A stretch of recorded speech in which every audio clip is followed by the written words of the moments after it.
कविता अपने माता पिता की बहुत लाडली थी। 3 बड़े भाइयों की बहन थी। कोई भी चीज़ मांगने पर उसी वक्त सामने हाजिर हो जाती। पूरे घर में रौब था उसका। पूरे परिवार और नौकरों पर राजकुमारी की तरह हुक्म चलाती थी कविता। स्कूल में भी पूरा रौब था उसका। बड़े घर की लाडली जो थी वह, ऐसे ही उसने कॉलेज में दाखिला लिया।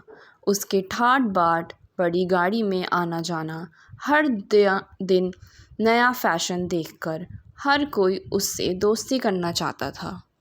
थोड़े ही दिन में उसके बहुत से दोस्त बन गए, पर कॉलेज में उसकी अपनी एक ही पहचान थी।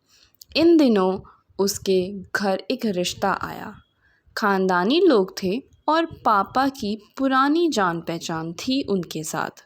कविता के साथ कोई ज़बरदस्ती नहीं थी, पर कविता ने फिर भी हाँ कर दी, क्योंकि वह अपने परिवार से बहुत प्यार करती थी। वह जानती थी कि वह लोग उसका अच्छा ही सोचेंगे। लड़के का नाम राज था। राज काफ़ी पढ़ा लिखा और समझदार लड़का था। ससुराल वाले भी बहुत अच्छे थे। ससुराल में कविता की जगह वैसी ही थी जैसे कि मायके में। कोई भी कार्य कविता की सलाह के बिना नहीं होता था।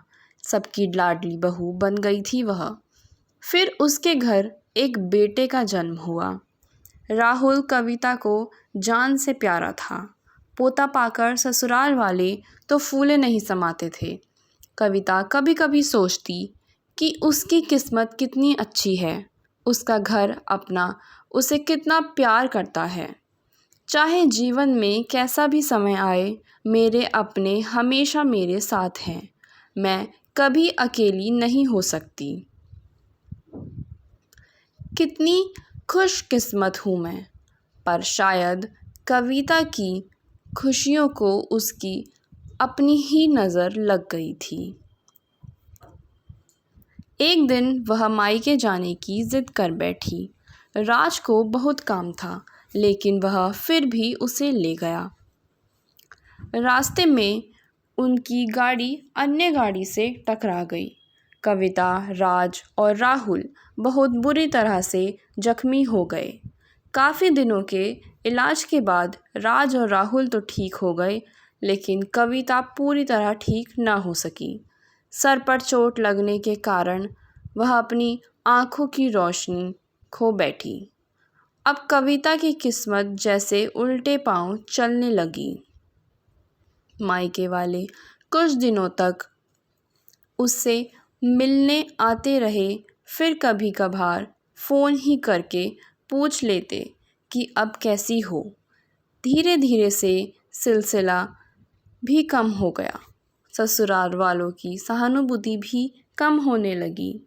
घर में किसी को पास बैठने के लिए कहती तो जवाब मिलता, बहुत काम है, अब तुम भी हाथ नहीं बटा सकती। राज भी चिड़चिड़ा हो गया था। वह राहुल ही था जो उसके साथ, जिसके साथ हंसते खेलते उसका वक्त गुजरता। एक दिन कविता के हाथ से कुछ सामान गिर गया, जिसकी वजह से राहुल को हल्की सी चोट लगी। कविता के सास ससुर ने राहुल को उससे अलग कर दिया कि कहीं उसके ना देखने की वजह से बच्चे का कोई नुकसान ना हो जाए। कविता अंदर से टूट चुकी थी।